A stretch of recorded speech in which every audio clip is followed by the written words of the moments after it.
এর মধ্যেই আওয়ামী লীগের মতো পরিস্থিতি হচ্ছে বিএনপির। দর্শক, এই বিএনপি দিয়ে কি হবে? কিচ্ছু হবে না।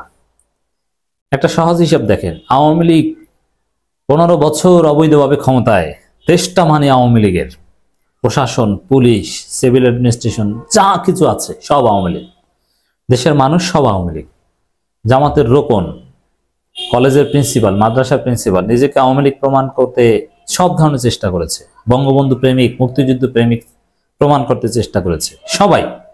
মানে যে যেভাবে পারে প্রশাসনের লোকজন চাকরি বাঁচাতে, টিকে থাকতে, বেঁচে থাকতে, ভাই আমি আওয়ামী লীগ বিরোধী না, আমি হাসিনা বিরোধী না, আমি বঙ্গবন্ধু বিরোধী না, এটা প্রমাণ করার চেষ্টা করেছে। মানে দেশটা কোথায় নিয়ে গেছিল, মানুষ জীবন বাঁচানোর জন্য। এমনকি কারো কারো যদি পোস্ট থাকতো যে না আমি জামাত নেতা, তারপরও নিজেকে শেখ হাসিনা কিংবা বঙ্গবন্ধু বিরোধী না এটা প্রমাণ করার চেষ্টা করতো, শেখ মুজিব বিরোধী না এটা প্রমাণ করার চেষ্টা করতো। দেশটা এই অবস্থা নিয়ে গেছিল। সেই আওয়ামী লীগ পালিয়েছে 5 আগস্ট। 5 আগস্টের বেশ কয়েকদিন আগেই তাদের পক্ষে কাউকে পাওয়া যায়নি, সব পালিয়েছে। এত বড় দল একেবারে সব পালালো, কেউ নাই রাজপথে নামার মতো। এবং হাসিনা পালানোর পর একজন লোক পাওয়া যাচ্ছে না দলের হাল ধরার। আওয়ামী লীগ বলতে কিছু নেই, মুহূর্তের মধ্যে সব তছনছ। কেন? রাজনৈতিকভাবে আওয়ামী লীগ ধ্বংস হয়ে গিয়েছিল। ভুইফোর লীগ, লীগ অমুক লীগ তমুক লীগ, সুবিধাভোগী লোক, হাইব্রিড লীগ, ত্যাগী নেতারা মূল্যায়ন পায়নি। এই কারণে কিন্তু খুব সহজে রাজপথ থেকে পিটিয়ে আওয়ামী লীগকে সরিয়ে দেওয়া গিয়েছে। কিন্তু যদি ত্যাগী নেতারা মূল্যায়ন পেত তাহলে আওয়ামী লীগের অনেক লোক প্রয়োজনে জীবন দিত, কিন্তু এত সহজে রাজপথ ছাড়ত না। বিএনপির অবস্থা এখন সেম। দেখেন, দুশ্চিন্তা বাড়ছে বিএনপিতে, এই শিরোনামে রিপোর্ট গণমাধ্যমের ভিতরে আছে। ভুইফোর সংগঠন বাড়াচ্ছে বিএনপির দুশ্চিন্তা, নাম সর্বস্ব সংগঠন। মানে সেম, আওয়ামী লীগ যে কারণে সহজে পালিয়েছে, রাজপথে দাঁড়ানোর মতো কাউকে পাওয়া যায়নি, এখন পাওয়া যাচ্ছে না, ভুইফোর, হাইব্রিড, এদের কারণে বিএনপি তো এখন ত্যাগী নেতারা নাকি মূল্যায়ন পাচ্ছে না। যারা গত 15-16 বছর, 17 বছর রাজপথে থেকেছে, আন্দোলন করেছে, নির্যাতিত হয়েছে, তারা এখন মূল্যায়ন পাচ্ছে না। 5 আগস্টের পরে যারা জয়েন করেছে তারা এখন হিরো, যাদের টাকা পয়সা আছে তারা এখন হিরো। বিএনপিতে এই অবস্থায় বিএনপির লোকজন অভিযোগ করছে। এই যে ছাত্র দলের পোস্ট পাচ্ছে কারা? ছাত্রলীগের লোকজন পোস্ট পাচ্ছে, আর ত্যাগীরা পোস্ট পাচ্ছে না। এই কারণে রাকিব নাসিরের গালে জুতা মারছে, তারা কুশপুত্তলিকে দাহ করছে, তারা আন্দোলন করছে, কমিটিকে অবাঞ্ছিত ঘোষণা করছে। ছাত্র দলের মধ্যে কি হয়েছে দেখেছেন না? তো দর্শক, এ দ্বারা বোঝা যায় আওয়ামী লীগ তো 15 বছর ধরে সাংগঠনিকভাবে ধ্বংস হয়েছিল, শক্তির নামে, শক্তির আড়ালে ধ্বংস হয়ে গিয়েছিল। আর বিএনপি 1 বছরের মধ্যেই ধ্বংসের দিকে। 5 মাসের মধ্যেই ভুইফোরের অভাব নেই, ত্যাগী নেতাদের কোনো খবর নেই। খবরটা একটু দেখেন। মানে এই বিএনপি এরা টিকতে পারবে না। এই যে চাঁদাবাজি শুরু করছে, জনগণ খুব সহজেই তাদেরকে পিটিয়ে ঘরে পাঠিয়ে দিতে পারবে, তারা কোনো পাল্টা প্রতিরোধ গড়ে তুলতে পারবে না। বিএনপিকে পরাজিত করা খুব সহজ হবে। দলীয়ভাবে কঠোর হুঁশিয়ারির পরও বিএনপি তথা জাতীয়তাবাদী শব্দ ব্যবহার করে নাম সর্বস্ব অসংখ্য ভুইফোর সংগঠনের কার্যক্রম থেমে নেই। বিএনপিকে ঘিরে ভুইফোরদের যেন রমরমা অবস্থা। রাজনৈতিক পট পরিবর্তনের পর জাতীয়তাবাদী বা জিয়ার নাম যুক্ত করে সংগঠনের সংখ্যা ধীরে ধীরে বাড়ছে। দেখেন, ওই সেম সব জায়গায় পাবলিক টয়লেট ও বঙ্গবন্ধু টয়লেট, আর এই জিনিসগুলো যেরকম শেখ মুজিবকে ডুবিয়েছে, এখন সেম ঘটনা ঘটাচ্ছে বিএনপি। এরাই হচ্ছে সুবিধাবাদী। ক্ষমতার স্বাদ পেতে অনুপ্রবেশ ও নাম সর্বস্ব সংগঠন করে অনেকেই নেতা বনে যাচ্ছেন। এর ফলে আমরা দেখতে পাচ্ছি যে প্রচুর আওয়ামী লীগের লোকজন বিএনপিতে আসছে, যাদের কোনো রাজনৈতিক পরিচিতি নেই। সেই সঙ্গে কর্মসূচি আয়োজনের নামে কোনো সংগঠনের বিরুদ্ধে চাঁদাবাজির অভিযোগ আছে। অবশ্য আওয়ামী লীগ সরকার পতনে আন্দোলনে এসব সংগঠনের হাতে গোনা কয়েকজন ছাড়া অন্যদের কোথাও দেখা যায়নি। বিগত আন্দোলনে বেশ কিছু সংগঠনের তৎপরতা দেখা গেলেও ধীরে ধীরে তা কমতে থাকে।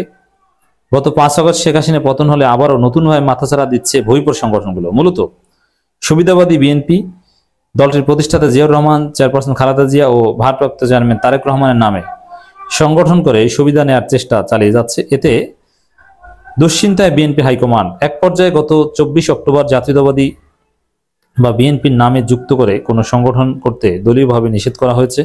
তবুও বিএনপির কোনো কেন্দ্রীয় নেতাকে এসব সংগঠনের কর্মসূচিতে অংশ নিতে দেখা যাচ্ছে। সর্বশেষ বাংলাদেশ জাতীয়তাবাদী রিক্সা ভ্যান অটো চালক সংগঠন আত্মপ্রকাশ ঘটে। আবার কয়েক বছর চুপচাপ থাকা সংগঠনগুলো নতুন করে সক্রিয় হয়ে উঠছে। এর আগে দলে অনুপ্রবেশ ঠেকাতে সব ধরনের কার্যক্রমেও নিষেধাজ্ঞা দেয় বিএনপি। দলের নেতারা বলছেন, নামসর্বস্ব ভুইফোট সংগঠনগুলো মূলত সুসময়ে তৎপরতা দেখায়, কিন্তু খারাপ সময় এরা থাকে না। সংগঠন কর্ণধার সুযোগ বুঝে বিএনপিতে যোগ দিচ্ছেন। সভা সমাবেশের নামে অর্থ আয় করা ও ক্ষমতায় গেলে দলীয় নেতাদের কাছে লাভবান হওয়ার চিন্তা থেকেই সংগঠনগুলো গড়ে উঠছে। এর পেছনে দলের কিছু কেন্দ্রীয় নেতার ভূমিকা রয়েছে। এর মানে কেন্দ্রীয় নেতার মানে ওগুলো সব ওই প্রত্যেকে ফ্যাকশন ভারী করার জন্য, গ্রুপ ভারী করার জন্য কিন্তু এগুলো কেন্দ্রীয় নেতার এই সুযোগ সুবিধা দিচ্ছে। অতএব শুধু স্বার্থবাদীরা তা না, এই স্বার্থের সাথে আমি একটা কথা বলি না, বিএনপির শাস্ত্রা লেভেলের চাঁদাবাজির পার্সেন্টেজ কেন্দ্রীয় নেতা পর্যন্ত যায়। অতএব সংগঠন হিসেবে বিএনপি এখন চাঁদাবাজ।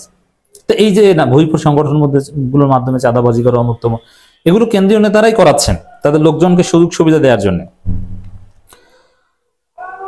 2012 সালের 13 সেপ্টেম্বর বিএনপির তৎকালীন যুগ্ম মহাসচিব রুহুল কবির রিজভী সংবাদ সম্মেলনে জানিয়েছিলেন, জাতীয়তাবাদী বন্ধু দল, জাতীয়তাবাদী তরুণ দল, জিয়া ব্রিগেড, জিয়া মঞ্চ, দেশনেত্রী পরিষদ, তারেক জিয়া পরিষদ, তারেক রহমান মুক্তি পরিষদ সব বেশ কিছু সংগঠন দেশব্যাপী BNP, Ziaur Rahman, BNP chairperson Khaleda Zia, Tarique Rahman নাম ব্যবহার করে কার্যক্রম চলছে, যা সারা দেশের নেতাকর্মীদের মনে বিভ্রান্তি সৃষ্টি করছে। এ বিষয়ে বিএনপি স্থায়ী কমিটির সদস্য গয়েশ্বর চন্দ্র রায় বলেন, 2007 সালে 111 সরকারের আমলে বিএনপি ও আওয়ামী লীগের ব্যানারে কোনো নেতা কোথাও দাঁড়াতে বা কথা বলতে পারেনি।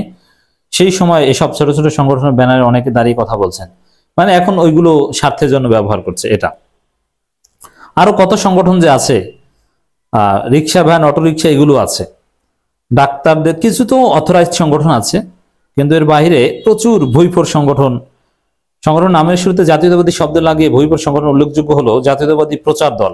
এটা কোনো কথা হলো? প্রচার দল, বুঝতে পারছেন কোথায় নেমেছে? রিক্সা ভ্যান অটো চালক দল, চালক দল, তরুণ দল, গণতন্ত্র পরিষদ, বাউল দল, প্রজন্ম দল, নাগরিক ফোরাম, নাগরিক দল, মানবাধিকার ফোরাম, মুক্তিযুদ্ধে প্রজন্ম সেবা দল, বাস্তুহারা দল, সাংস্কৃতিক দল, কর্মজীবী কল্যাণ পরিষদ, তৃণমূল দল, বন্ধু দল, নতুন বাংলাদেশ এবং ঢাকা ওয়াসা জাতীয়তাবাদী এমপ্লয়িজ ইউনিয়ন। বিএনপির প্রতিষ্ঠা জিয়াউর রহমানের নামে নামকরণ করা সংগঠনগুলো জিয়া নাগরিক ফোরাম, জিয়া আদর্শ একাডেমি, জিয়া সেনা, জিয়া স্মৃতি সংসদ, জিয়াউর রহমান সমাজ কল্যাণ পরিষদ, Zia Brigade, Zia Nationalist Forum, শহীদ জিয়াউর রহমান আদর্শ বাস্তবায়ন পরিষদ এবং শহীদ জিয়ার 19 দফা বাস্তবায়ন পরিষদ। খালেদা জিয়া ও তারেক রহমানের নামে আছে দেশনেত্রী পরিষদ, খালেদা জিয়া পরিষদ, তারেক জিয়া ফোরাম, তারেক পরিষদ, তারেক রহমান স্বদেশ প্রত্যাবর্তন সংগ্রাম। এই যে কত আছে দর্শক, আপনারা বিরক্ত হবেন। এর আগে ভুইফোট সংগঠনগুলোর মধ্যে 38টি সংগঠন মিলে বিএনপি সহযোগী সংগঠন ঐক্য পরিষদ গঠন করা হয়েছিল 2014 সালে আগস্টে। এর মানে কত যে সংগঠন আছে, আওয়ামী লীগকে ছাড়িয়ে যাচ্ছে, আওয়ামী লীগকে সারপাস করছে। তো দর্শক, এই বিএনপি, এই ভুইফোট, এই সুবিধাবাদী বিএনপি একটু বিপদে পড়লে দেখবেন যে কাউকে পাওয়া যাচ্ছে না। গত 15 বছর এই কারণে বিএনপি কোনো আন্দোলন করতে পারেনি। হ্যাঁ, বিএনপির ত্যাগী নেতারা এই কারণে জীবন দিয়েছে, মজলুম হয়েছে, কিন্তু শক্তিশালী কোনো আন্দোলন গড়ে তুলতে পারেনি এই ভুইফোটদের কারণে। সেই ভুইফোটরা আবার মাথাচাড়া দিয়ে উঠেছে। এরা টাকার বিনিময়ে নমিনেশন নিবে। এই বিএনপি দিয়ে রাজনীতি বেশি দূর যাবে না।